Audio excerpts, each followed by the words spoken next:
el doctor Alberto Ruscolequier, economista, analista internacional. Y bueno, y hoy te veo que, bueno, lógicamente tenemos el programa, pero de aquí nos vamos a la marcha, ¿no? De la lealtad, porque hay que festejar la derrota. O sea, te digo, hace poquito pasamos en el programa ese famoso tema de María Elena Walsh, ¿no? El reino del revés. Y esto parece, es el reino del revés. Alberto, ¿qué hace? ¿Cómo te va, Charlie? Bueno, Bien, sí, bien. efectivamente, se está preparando la marcha ya de mediodía. Había mucho movimiento de gente, todos los canales de televisión.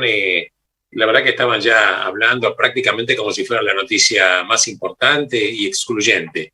Creo que en base a lo que es la agenda del país, habla de la pequeñez del país. Si todo Así el es. país se reduce como la noticia más importante, un acto de una militancia, que dicho sea de paso, con respeto totalmente a la gente que concurre por los motivos que fueren, digo, la gente que trabaja, digo, van miles de personas, ¿quién les paga? Y si no les pagan, ¿de qué viven? Es verdad. Porque la verdad que hay todo un aparato político que está, hay una militancia que implica que gente que está dedicado a este quehacer político que forma parte de esta corte de los políticos. Pero bueno, en definitiva es lo que han hecho. Pero de todas maneras, si me permitís, Charlie, el día de hoy vamos a hacer dos partes, si te parece a vos. Una parte argentina y una parte internacional. ¿Te parece? Y bueno, y también aclarar a la gente que me dice que veo que se festeja, más allá de esta derrota, es el Día del Militante, porque un 17 de Claro. noviembre, y se cumplían 20 años de la vuelta del país del general Perón. Entonces, un 17 de noviembre del año 72, volvía al país el general Perón, y bueno, y esa escaramuza terrible cuando fue lo de Ezeiza, que al final bien nunca se supo, por más que hubo alguno que otro libro, pero donde hubo muertos, donde hubo temas terribles. Pero bueno, así es en nuestro país, que Ray Bradbury nunca se puede imaginar lo que es Argentinilandia. Pero en realidad, como bien decís vos, ese 17 de noviembre de 1972, Perón regresa al país luego de terminar un exilio que duró 17 años, Así en el es. cual estuvo proscripto Juan Domingo Perón y también estaba proscripto el movimiento peronista.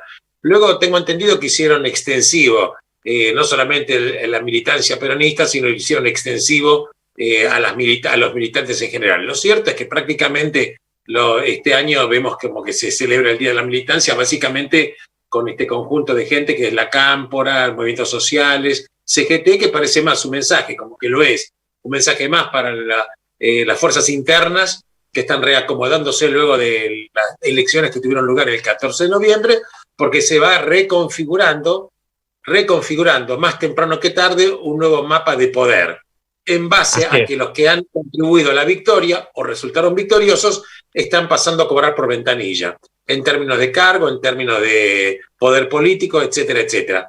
La verdad es que esto es típico de la política y, bueno, de esto precisamente lo que estamos hablando. Pero si vos me permitís, Charlie, existe, después de las elecciones del 14 de noviembre, que uno no entiende nada, porque la verdad que el partido que está en el gobierno perdió por casi 9 puntos en toda la República Argentina. Lo que te iba a decir, que ¿Correcto? son 4 millones de personas, 9 Sí, puntos. sí. No menos cierto, es que evidentemente el gobierno esperaba una pérdida mucho mayor. Pero creo yo que me da la impresión de que el kirchnerismo más se está reduciendo a un partido del conurbano que a otra cosa. Estoy describiéndolo. ¿Por qué te digo? Porque vos fijate que prácticamente perdió en cuanto a 14, 15 provincias de 24, donde ha ganado por porcentajes que fueron muy, muy pequeños. Y el conurbano, por supuesto, si bien perdió en la provincia de Buenos Aires, es verdad, ganó en La Matanza. Cuando hablamos de La Matanza estamos hablando de un distrito, o sea que la provincia de Buenos Aires tiene 8 secciones electorales. El gobierno perdió en 7 de las 8. En la única que ganó fue en La Matanza. La Así Matanza es. tiene a su vez 16 municipios. En La Matanza ganó por una mayoría abrumadora, 47%. Enorme. Esto habla también de un poco ¿cómo te puedo explicar? Lo socioeconómico y la característica de la población en promedio que vive La Matanza. Porque vos y ese, Alberto, clientelismo político, porque uno decía, bueno, la gente en una de esas recibirá esos pesitos, esa platita que dijo Goyán, pero después en el cuarto oscuro, pero no, les marcan la boletita, o sea, le entregan una boleta, entonces ellos tienen control de que aquellas personas que realmente marginados y con unas condiciones sociales, la verdad, lamentables, entonces se aprovechan de los pobres, esta fábrica de hacer pobres que es el kirchnerismo y el peronismo. Claro, yo más allá de la que es el análisis político puntual, que es importante hacerlo, porque la verdad que la Argentina quedó casi teñida del color amarillo y todo lo que es la Argentina productiva, el gobierno tuvo resultados malos, perdidosos. La verdad que desde el año 1983 que el peronismo no pierde el Senado, que sí prácticamente gobernó la provincia de Buenos Aires durante décadas, y realmente en la provincia de Buenos Aires, si bien es cierto que la diferencia fue pequeña, 1,80% aproximadamente, lo menos cierto es que perdió. Eso casi, así que quiere decir que si el kirchnerismo trató de conurbanizar la elección en todo el país, no lo logró. Quedó conurbanizado porque ahí donde ganó muestra cuál es el factor de poder importante. De todas maneras, va a existir en el partido gobernante, o en este frente, no partido, este frente, van a empezar a pasarse, ya se están empezando a pasar facturas. ¿Quién va a tener el poder? Ya prácticamente están pensando ya en la interna que va a comenzar en cualquier momento para el año 2023. ¿Quién va a ser el general de esta marcha? ¿Quién fue el general, el mariscal de la derrota? Evidentemente, el gobierno tuvo una derrota. Los mariscales de la derrota fue el presidente, fue el vicepresidente y demás. De todas maneras, hubo... No, la vicepresidente, por favor, no quiero tener problemas. ¿Cómo? No, de todas maneras, los intendentes se han movido y también vienen a reclamar la parte, porque la verdad que también han hecho la tarea que de alguna manera fue importante. Fíjate que los analistas políticos hablaban de que la provincia de Buenos Aires iba a ganar Juntos por el Cambio por un porcentaje, hablaban del 8, 9%, mínimo del 8%, y sin embargo ganó por 1,8%. Ganó, claro que ganó, pero la verdad en ese plano, según como lo quieras mirar, quizás el Frente de Todos tiene mucho para festejar, porque la paliza pudo haber sido peor. Esto es una descripción, cada uno votó, respeto a las personas que han votado, de la manera que han votado es totalmente entendible, porque esto es la democracia. Demos pueblo, kratos autoridad, la autoridad del pueblo. Así que el pueblo se ha expresado.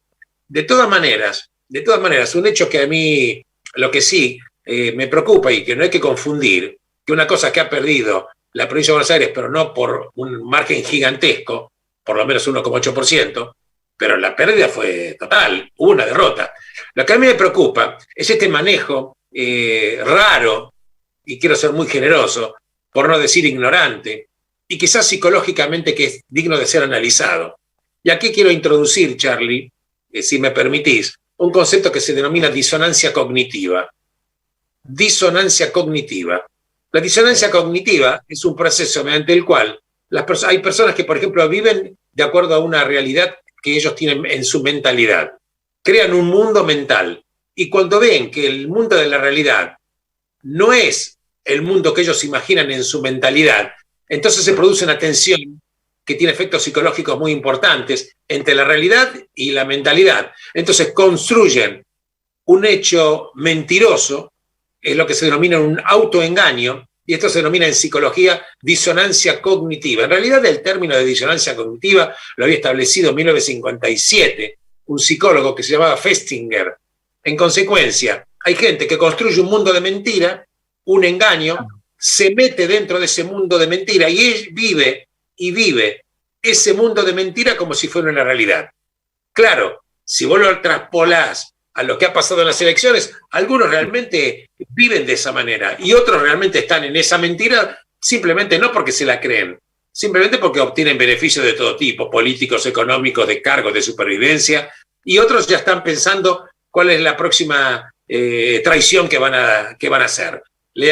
Van a empezar a olfatear, viste, como el lobo que en el bosque huele dónde está la sangre, entonces van a ver quién es el líder ya herido quién va a ser el macho alfa próximo, sea hombre o mujer, digo macho alfa como concepto, para ver, empiezan nuevamente las deslealtades que luego van a culminar también por esas curiosidades históricas, ¿no? El peronismo celebra el Día de la Lealtad, que es un partido que históricamente se caracteriza por la deslealtad. Porque fíjate vos, que está dentro de todo, teniendo una impronta importante, gente que fue echado de la plaza por el mismo general Perón. Se declaman peronistas, gente que fue echada por imberbes y por querer subvertir lo que era la doctrina justicialista. Insisto, estoy hablando acá como analista, como historiador y como describiendo una realidad. En consecuencia, como siempre decimos de tu columna, estos son datos, no relatos, y lo que estás demostrando a nivel desde lo psicológico, pasarlo a lo político. Hoy ya leyendo algunas declaraciones de algún político, lógicamente de la oposición, diciendo, estos están chiflados, porque si ya lo pasamos a un lenguaje popular, realmente uno dice, pero ¿qué están festejando? No, esa no la goleada. No perdieron 5-0, pero perdieron 1-0. Entonces, como te digo, entonces las personas que tienen esta disonancia cognitiva tratan de reducir esta molestia, esta disonancia, para precisamente aliviar el dolor, aliviar la molestia, lo que les preocupa. Entonces, este impulso para resolver esta disonancia entre la realidad y la fantasía se conoce como el principio de la consistencia cognitiva. No quiero abrumar a las personas que están escuchando con términos demasiado técnicos, pero creo que quedó totalmente claro. Incluso, Charlie, hay un tema que la gente prácticamente no conoce mucho, que fue utilizado, reflotado hace creo que 1 o 2 días por el diputado electo Facundo Manes, neurólogo, que le hablaba de la agnosonancia, ¿correcto? ¿Qué es lo que estaba diciendo? Que es un síndrome en el cual las personas, es un síndrome que la persona que está, es una enfermedad mental que tiene un problema y que no es consciente del problema que tiene, que no es solamente negación. La negación es cuando una persona sabe que tiene el problema y lo quiere negar. Pero este síndrome neurológico, que lo dijo Facundo Manes, él lo dijo refiriéndose a una persona política, creo que lo hablaba respecto de no sé si del presidente o de la vicepresidente, que él decía que él temía que tenía una especie de este tipo de síndrome. ¿Por qué? Porque en este síndrome la persona no tiene idea, no tiene registro absolutamente de lo que está sucediendo. ¿Me entendés? Entiendo. Entonces, esto es un poco lo que le pasa a la sociedad argentina, porque vos ponete a pensar que más allá de las elecciones, quien haya ganado, Charlie, abramos un poco este microscopio del cerebro que todos tenemos.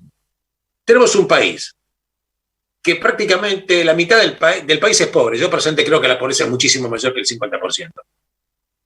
Pero aún cuando fuera el 50%, es una bestialidad.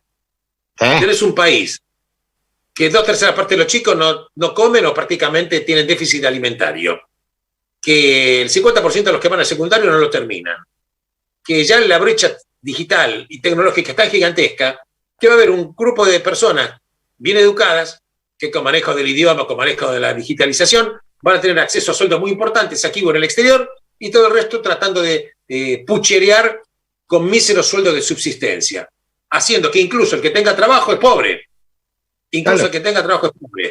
Ahora, fíjate vos, esta disonancia cognitiva cómo nuevamente aparece. Hasta el día domingo de las elecciones, el propio gobierno decía que no vamos a hacer con el hambre del pueblo, bla, bla, bla, bla, bla, bla, bla, todo el respaldo monetario. Y ahora todo el esfuerzo del gobierno hoy, dicho por el gobierno, hacer el esfuerzo para arreglar con el FMI, si idealmente fuera en diciembre, que va a tener que ser arreglado, no porque te guste o no te guste.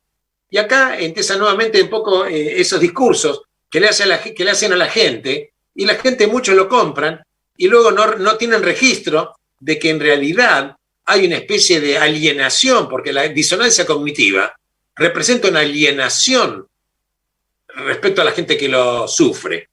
Vos fijate, cómo procesa una persona que le venían diciendo que no le vamos a pagar el Fondo Monetario, no vamos a hacer un arreglo, que el hambre del pueblo, etcétera, etcétera, etcétera, que es todo muy lindo para para aplaudir en los actos públicos. Sí, pero la verdad es que Argentina sí o sí tiene que arreglar con el Fondo Monetario Internacional, por motivos que vos y yo ya hemos hablado, a punto tal de que la misma vicepresidente Cristina Kirchner dijo y dio lo que hay para que se haga un arreglo con el fondo. A punto tal que hay un detalle y un dato, Charlie, que no es menor, y lo quiero traer a colofón contigo.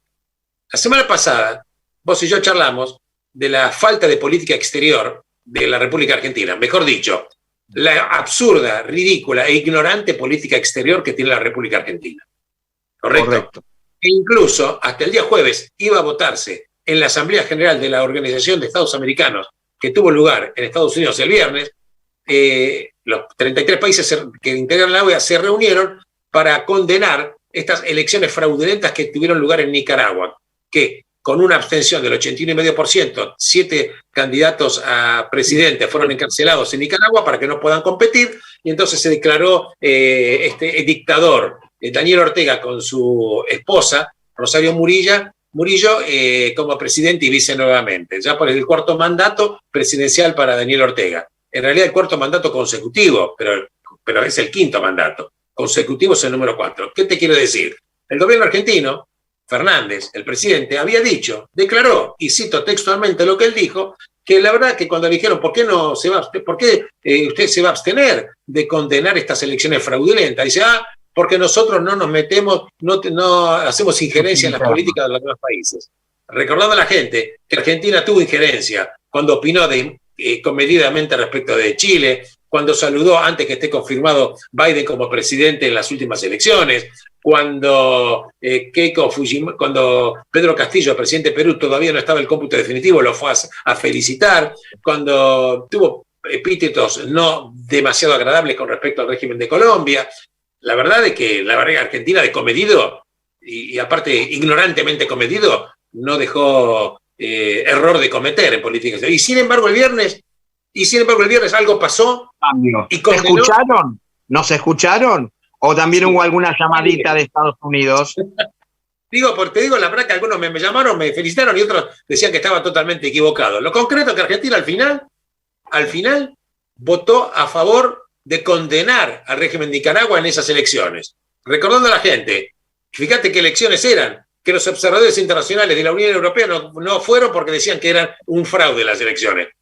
¿Sí? ¿Y quién fue invitado? Entre otros, Mario Firmenich. Era un observador internacional, muy montonero, sí. Gatillero, que en realidad está disfrutando de un exilio muy favorable en España. La verdad que esto es lo que estamos teniendo. Evidentemente, algo pasó, alguna presión el gobierno argentino tuvo, y es una elucubración política mía. Creo que hubo una presión muy importante de Estados Unidos. ¿Por qué? ¿Te acuerdas que cuando hablamos contigo hace 2 o 3 semanas que el nuevo embajador nominado de Estados Unidos para la Argentina, ¿sí? Stanley, había dicho que la República Argentina y Estados Unidos quería ayudarla, pero tenía que prestar mucha atención en no apoyar dictaduras como Cuba, Venezuela y Nicaragua? ¿Sí? Así es. Y esto se lo manifestó nuevamente Biden y se lo manifestó Macron en la reunión del G20 cuando el presidente Fernández estuvo hace poco en Europa. Sí, abrazando a todos. Como Estados Unidos, por el poder importante que tiene económico en el Fondo Monetario Internacional, tiene el 17% del capital, es el que tiene el poder de veto, y Argentina está evidentemente pidiendo la escupidera en el Fondo Monetario Internacional, no podés disociar que si algo vos tenés que entregar, ya dice, bueno, te vamos eventualmente a ayudar, pero lo único que te pedimos, no te pongas del lado de los dictadores, no te pongas del lado de regímenes impresentables, porque si vos, los únicos amigos que tenés son los impresentables, vos también como país sos impresentable. Ergo, el viernes Argentina se acopló a esta mayoría de países que el único que votó en contra de la resolución de Nicaragua, ¿sabés quién fue? Nicaragua. 7 países. 7 países. Sí, 7 países 6 o 7 países se abstuvieron y el resto votó condenando al régimen de Nicaragua. La verdad que hay que condenarlo, absolutamente. Bien. Y mira, te quiero recalcar el tema. Entonces tenemos un país que tiene por lo menos algunos dirigentes tienen disonancia cognitiva, que incluso le logran vender toda este autoengaño le logran vender a la gente. Y por otra parte, te confirmo que Facundo Manes hablaba del anosognosia, que es otro concepto psicológico, neurológico, anosognosia, que él se refería a Alberto Fernández, claro, y que decía que el presidente quizás tenga anosognosia. ¿Qué es la anosognosia? Es las personas que no reconocen un problema, que tienen un problema, pero no lo reconocen, no tienen capacidad de introspección. Entonces, cuando el paciente no reconoce que tiene el problema, nunca va a poder ser rehabilitado. Cuando un paciente no reconoce que tiene el problema, no va a poder encarar la rehabilitación. La verdad es que... famoso darse cuenta si realmente ya es algo patológico, no sé si le pegó el COVID, pero fue una máquina todas las semanas de hacer algún como un pato criollo, algo que estaba fuera de lugar el presidente. Sí, correcto. Entonces, estamos un país que tenemos. Estamos festejando, porque independientemente de quién ganó la elección, insisto, Charlie, sí, tuvimos 116.000 y pico de muertos. Tenemos una pobreza incalculable.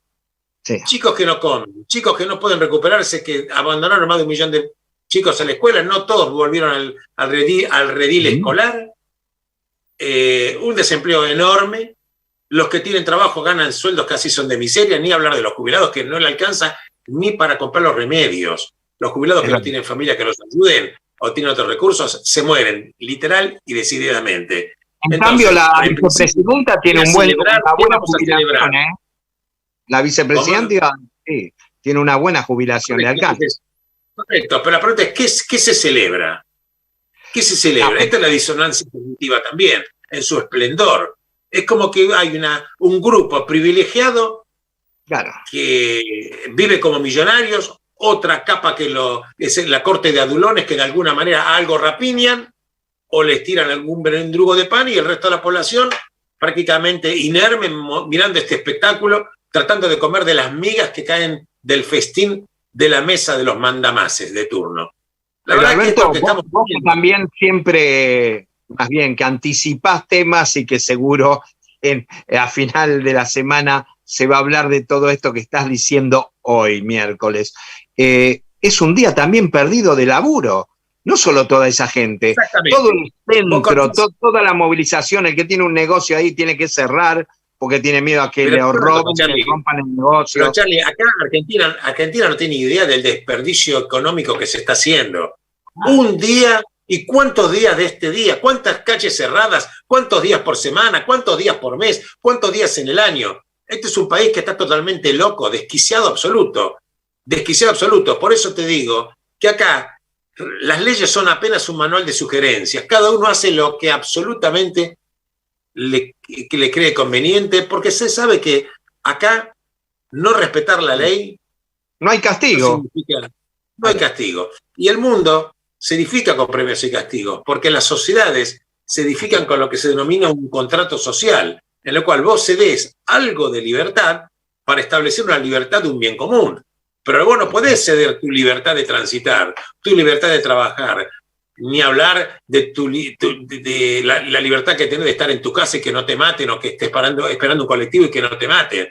Entonces, cuando viene, por ejemplo, un intendente, creo que de La Matanza, Espinosa, cuando dijo ayer, la verdad que una declaración lamentable, que se borró cuando fue toda esta casi pueblada que hubo en Ramos Mejía, respecto al asesinato del coquero Roberto Savo. La verdad que lo escuché a Espinosa, con toda buena onda lo escuché, pero dijo una cantidad de gansadas, una cantidad de cosas que realmente la gente ni se la cree, y el que está de acuerdo con él no importa lo que diga, porque no tiene importancia. Cuando dice que se ha bajado el índice delictivo, entonces al final que los muertos son muertos, es una sensación de estar muerto. Los que están en la morgue es una sensación de que están en la morgue. Los que están en el cementerio están sufriendo una sensación de muerte. Los femicidios que están ocurriendo son una sensación.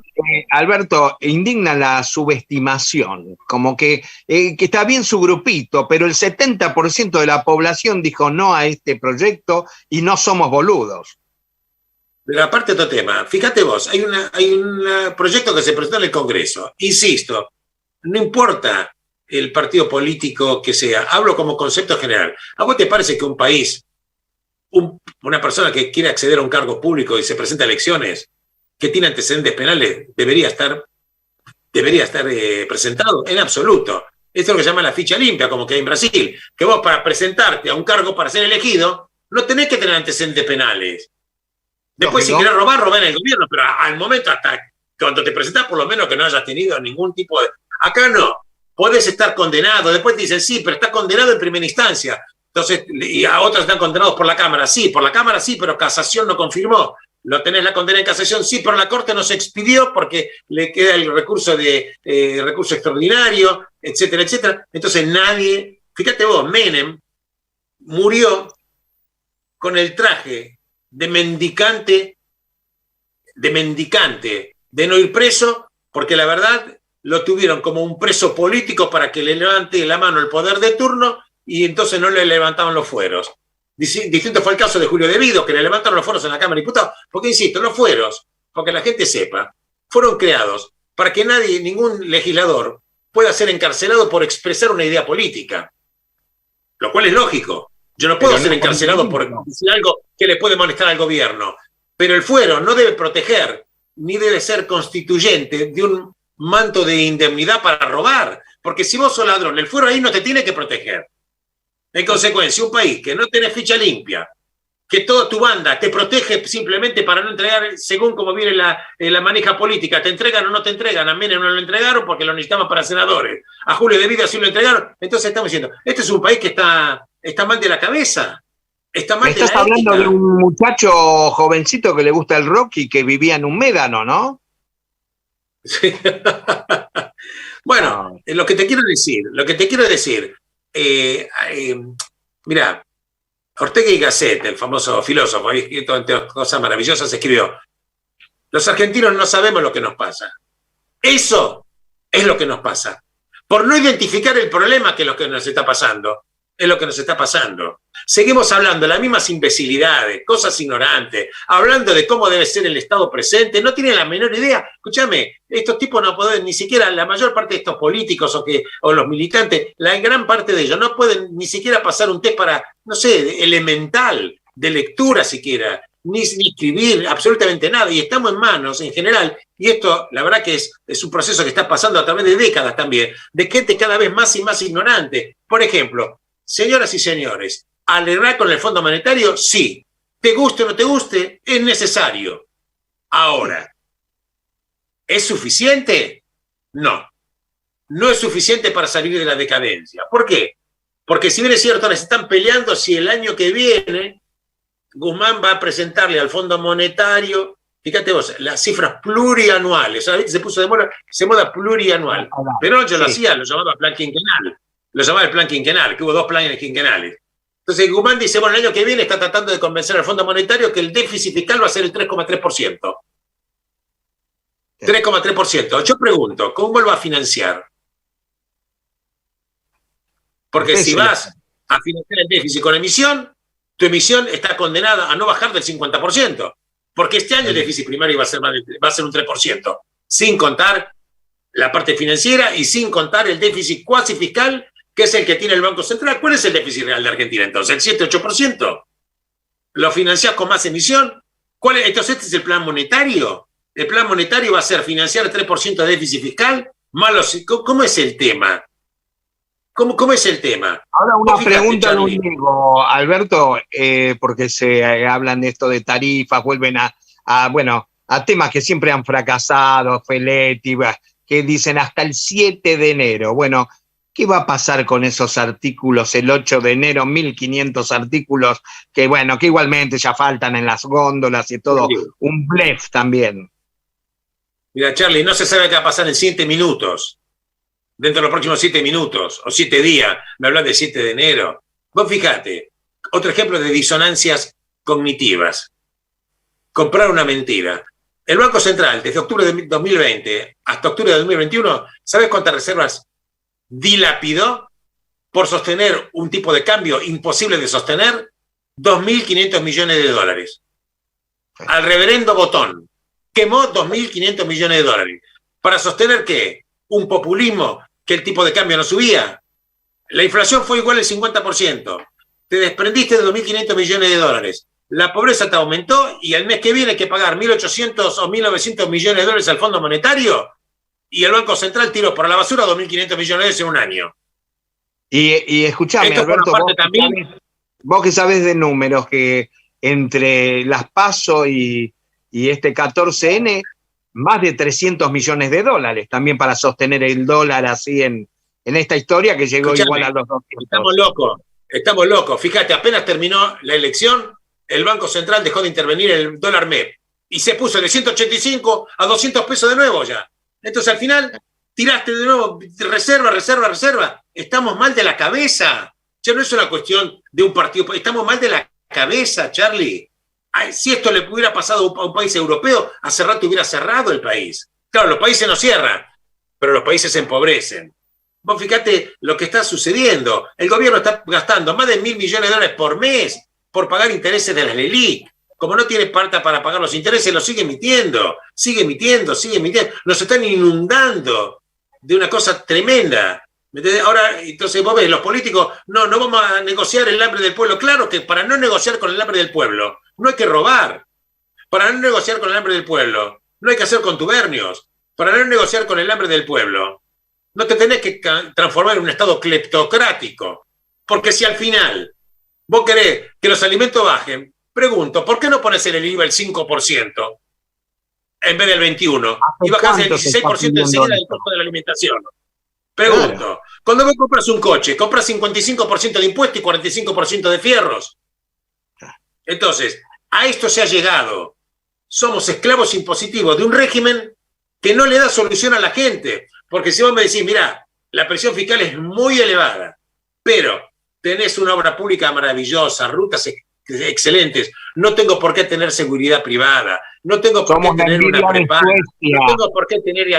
no tengo por qué ir al colegio privado. Digo, bueno, macanudo, pero si al final de tener una exacción impositiva que es un robo, tengo que tener, si puedo pagar seguridad privada, una prepaga, porque los médicos en el hospital público son excelentes, pero te dan una atención para dentro de un año con la cual puedes estar muerto hasta que te toque el turno. Entonces, al final, la presión no es solamente que es alta, es ridículamente improductiva.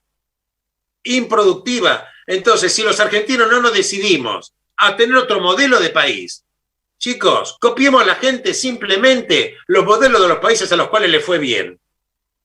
Agarra un país que le fue bien, seguilo. ¿Qué sé yo? ¿Qué querés? ¿Los países escandinavos? Seguilo. ¿Querés Japón? Seguilo. ¿Querés Holanda? Seguilo. Y no me vengan a mí a decir que no se puede, porque como acá cada vez que se tuvo que hacer algo, no, esto no, yo de que tengo uso de razón, no, esto no se puede políticamente. Como no se puede, mentira. Los que dicen que no se puede son los que siguen queriendo estar agarrados a la teta del Estado para seguir robando y viviendo como si fueran prácticamente cafillos. Porque los políticos, una parte de ellos se transformaron en capillos. No trabajaron nunca en una empresa privada. No saben lo que es ganar un centavo. Y ahora vienen a pontificar de qué es lo que hay que hacer con el país. Pero por favor, ellos vienen a pontificar. ¿De qué estamos hablando?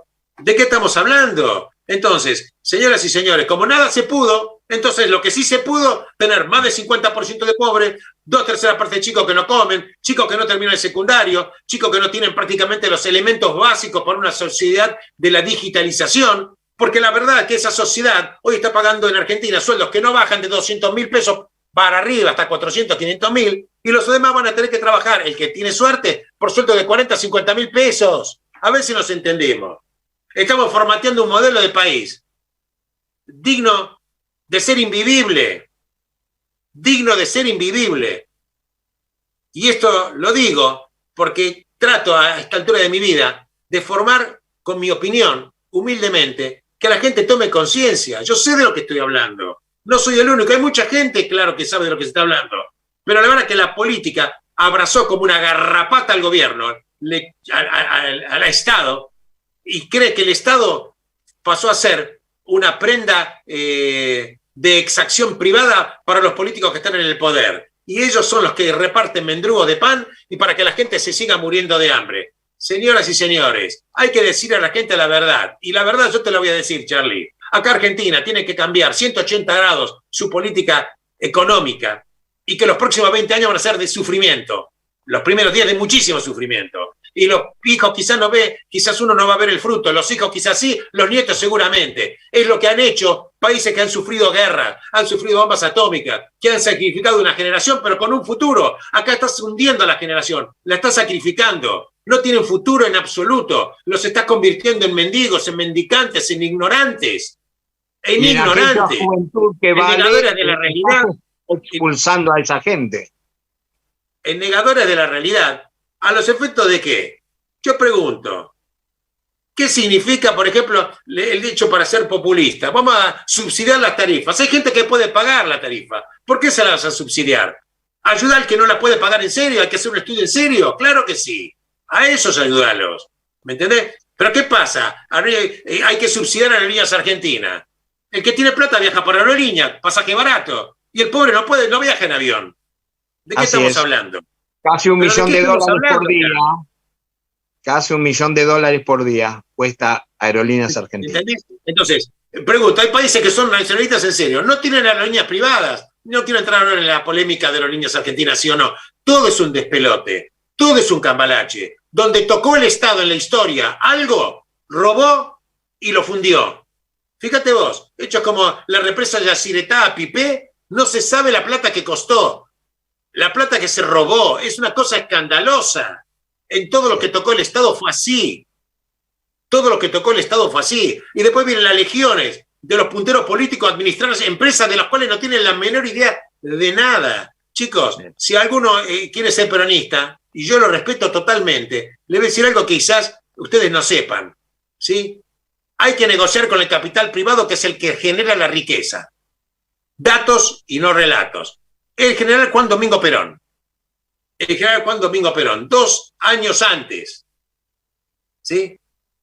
2 años antes de ser echado del poder, en 1955, firmó un decreto que era el número 6.688. Recordate el número, 6688, con una compañía petrolera que era la California Argentina. ¿Quién era la California Argentina? Era una subsidiaria de la Standard Oil. Standard Oil, cuya familia dueña es la familia Rockefeller. ¿Ok? Bien. ¿Por qué lo hizo? Claro que Perón no era ningún tonto. Era un hombre muy inteligente. Muy inteligente. ¿Por qué lo dijo? Porque decía que la actividad petrolera en Argentina había aumentado la producción, pero no podía lograr el autoabastecimiento. Y entonces, a pesar de esto, Perón hizo negociación de los contratos petroleros. Entonces, firmó contratos de explotación con esta subsidiaria de la Standard Oil y se entregaba una extensión de territorio y se le permitía establecer un precio mayor a ese petróleo que se exportaba, al petróleo que se producía, que tenía un precio mayor que al del importado. Y se le concedía autoridad jurisdiccional a la compañía. Claro que incluso muchos peronistas lo criticaban a Perón. Incluso decían que había traicionado su diario, pero Perón no era tonto, sabía de lo que estaba hablando. Porque le faltaba el expertise, le faltaba el capital. Ahora, estos supuestos herederos de Perón, que son unos ignorantes, una gran parte de ellos, la verdad que dan lástima, dan vergüenza, ¿me entendés? Porque, mira, Einstein decía unas cosas maravillosas. Una de las cosas que dijo, es más fácil disolver un átomo que disolver un prejuicio. Es más fácil disolver un átomo que disolver un prejuicio. Bueno, amigo, nos quedan poquitos minutos, pero sí un panorama ahí, lindo despelote, ¿no? Polonia y ahí en la frontera. Sí, mira, cuando termino el programa, quiero terminar un pensamiento en el último minutito. Ahora voy a responder lo tuyo. Sí, el de despelote. Es el tema de que hay una preocupación muy grande. Pero te voy a ayudar un poquitito a tratar de que la gente interprete un poquitito mejor el juego grande que está habiendo entre la frontera entre Bielorrusia y Polonia.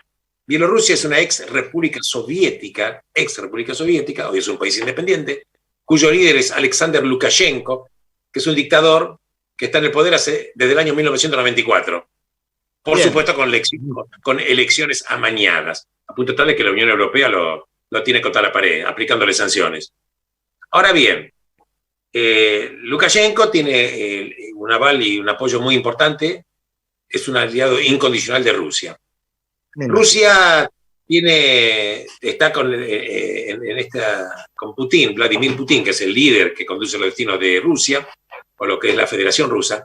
Tiene, vos sabés, que un deseo expansionista para volver a recrear la majestuosidad que tuvo en su momento el que tuvieron los zares rusos. A punto tal de que no vacila en hacer ningún tipo de temas con respecto a su expansión. Recordemos que en el año 2014, cuando Ucrania, país que tiene frontera con Rusia, coqueteó con quería formar parte de la Unión Europea, y dentro de Ucrania estaba la península de Crimea. En Crimea, que formaba parte de Ucrania, tenía asiento una fuerza naval rusa, ahí en el Mar Negro. Entonces, Putin dijo el siguiente cálculo: si estos llegan a ser aliados de la Unión Europea, entran a la Unión Europea, al ser miembro de la Unión Europea, la OTAN va inevitablemente a utilizar la base de la península de Crimea para tener también flota naval ahí. Y si Rusia tiene la flota naval, para Putin esto era inaceptable. ¿Qué hizo Putin en el 2014? Invadió Ucrania y anexó la península de Crimea. 2014. Esta guerra entre Ucrania y Rusia, hasta el año pasado, produjo 14.000 muertos. 14.000 muertos. Se firmó un armisticio el año pasado. Ahora bien, Rusia, la gente tiene que saber que es un enorme exportador de gas. Le da a Europa cerca del 30% del gas que consume Europa. De ese tema, Alberto, justo te iba a comentar ahora que hay una gran preocupación, porque nosotros vamos para el verano, siempre estamos, ese tema de que justamente mientras del otro lado se están haciendo del frío, nosotros vamos para el calorcito. Pero hay una gran preocupación en Europa porque le cierra el grifo del gas nuestro amigo Putin. No solo eso, sino que construyó un gasoducto nuevo que no pasa por Ucrania. Es un gasoducto que se denomina Nord Stream 2, que va a Alemania. Ahora, ¿qué pasa? Alemania todavía no certificó el gasoducto porque dice que tiene que cumplir ciertas disposiciones técnicas para ser aprobado, para que pueda inyectar gas a Europa. Y como por otra parte Europa le está teniendo sanciones a Lukashenko, ¿qué hace Putin? Mueve la ficha presionando a que Bielorrusia, que tiene muchos inmigrantes que vienen básicamente de Irak y de Yemen, metió 4.000 inmigrantes en la frontera para que entren por la fuerza a Polonia. Y Polonia está tratando de no dejarlos entrar, repeliéndolos con mangueras de agua, con cañones de agua y demás. Esto está provocando una crisis en la frontera entre Polonia y Bielorrusia que no solo Dios sabe en qué puede terminar. En consecuencia, esperando de que la Unión Europea cite a Putin y Putin exija como prenda de paz entre Bielorrusia y Polonia, que Rusia presione a Bielorrusia para que saque a los inmigrantes de la frontera de Polonia, con la condición de que obviamente le liberen el gasoducto técnico que va a Alemania. Por otra parte, está carcomiendo simultáneamente, nuevamente, hasta ayer había un cálculo de que Rusia volvió a movilizar 116.000 soldados en la frontera con Ucrania para volver a hacer este desgaste con Ucrania. También con el objetivo, ahora parece ser que Europa está muy preocupado porque dice que la ofensiva rusa ahora en la frontera con Ucrania es peor que la que hizo en el año 2014 y que crucemos los dedos que no llegue a haber un enfrentamiento. Crucemos los dedos que no llegue a haber un enfrentamiento. Y básicamente porque Rusia quiere anexarse la parte este de Ucrania, el norte y el este, que son dos regiones, una es la región de Donbass y otra es el Lukansk. ¿Me captás? Entonces, para que, fíjate vos, el oso ruso que está haciendo, apretando Ucrania y apretando a Polonia, esperando que Estados Unidos y la Unión Europea intercedan para que la presión rusa afloje, y obviamente Putin va a exigir algo a cambio. No se me ocurre pensar otra cosa que no sea la liberación de las sanciones de Europa para Bielorrusia y fundamentalmente la aprobación técnica del gasoducto Nord Stream que tiene Rusia, que construyó hacia Alemania. Y de paso, Cañazo, la Sputnik también, ¿no? Porque mucha gente no puede viajar. La vacuna va a ser aprobada. Hoy salieron artículos en el Diario del Exterior que dicen que antes de fin de año va a estar aprobada, porque la verdad que la vacuna rusa es buena. La verdad que lo que pasa es que los tipos no presentaban los papeles adecuados. Bueno, esto se va a solucionar. Lo que quiero decir que Putin, más allá de lo que demócrata no tiene nada, pero es un jugador de ajedrez brillante y no vacila en absoluto, no tiene ningún empacho en recurrir incluso a la fuerza para lograr los objetivos, frente a un Occidente que maneja unas pautas totalmente diferentes. Totalmente diferentes. Totalmente diferentes. Esta es la parte más importante que está viendo ahora en el aspecto internacional. Respecto a Crimea, te quiero comentar que en aquel momento, cuando Putin se anexó Crimea, se lo anexó desde Ucrania, Estados Unidos y todos hicieron muchas declaraciones. Y Putin, la verdad, hizo la teoría de los hechos consumados. De todas maneras, te quiero comentar de que en la década de 60, cuando estaba Kennedy en el 1960, cuando estaba Kennedy en el poder en Estados Unidos, en realidad Kennedy fue asesinado el 22 de noviembre de 1963.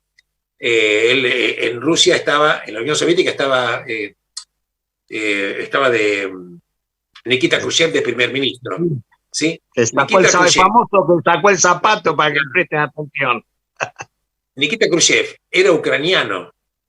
Y en aquel momento Ucrania formaba parte de la Unión Soviética. Y Nikita Khrushchev le regaló Crimea a los ucranianos. Por eso Putin, cuando en el año 2014 se hace de la península de Crimea, dice, ¿de qué me están hablando? Si Crimea era siempre nuestra. Nikita Khrushchev se había regalado a los ucranianos, históricamente fue nuestra. Putin no tiene ningún empacho en hacer absolutamente nada. Lo dice, lo piensa y lo hace. En consecuencia, yo sé que por el horario prácticamente nos estamos ya casi terminando el programa. Y vos me dijiste que yo soy un hombre de fe. Esa frase, Alberto. Frase, bueno, mira, hay que tener esperanza. Mira, yo siempre digo que nunca te tenés que acostar a dormir sin tener un sueño. Y nunca te tenés que levantar sin tener esperanzas. Porque la esperanza es como si fuera el sol.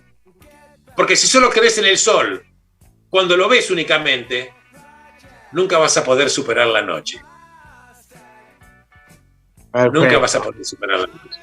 Así que Martin Luther King decía una frase maravillosa que me parecía espectacular. Decía, si supiera que el mundo se acabara mañana, yo hoy todavía plantaría un árbol. Decir la verdad y desenmascarar a los mentirosos forma parte también de plantar el árbol. Y quizás a Argentina le llegó el momento de volver a empezar para poder edificar un sueño y matar las pesadillas. Bueno, ha sido la palabra del doctor Alberto Ruscolequier, y a ustedes, amigas, amigos, los esperamos la próxima semana aquí en Conexión Abierta, los miércoles de 14 a 15 horas. Gracias, Tere Mármola en Sonomagia, y para todos ustedes los esperamos la semana que viene. Muchas gracias. Chau, y hasta la semana que viene. Chau, Alberto.